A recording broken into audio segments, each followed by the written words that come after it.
আসসালামু আলাইকুম ভাই বোনেরা, আপনারা ব্যাগটা লেসন আরা বালা আছি। আজ গুঁড়ো চিংড়ি মাছ দিই এটা মিষ্টি কুমড়া কুটি লই চামড়া সহ বিচি সহ।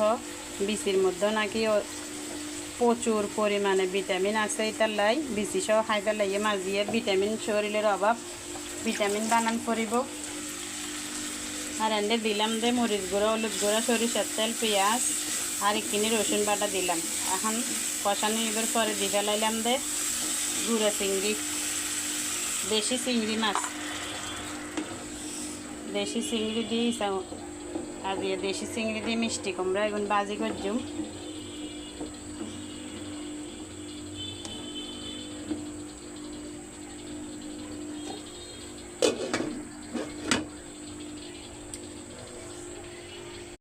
চিংড়ি মাছ দিয়ে হয়ে গেছে আমার মিষ্টি কুদু।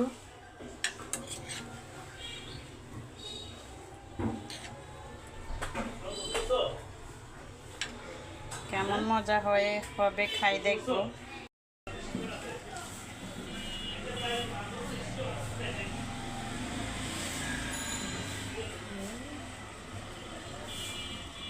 বিসমিল্লাহ।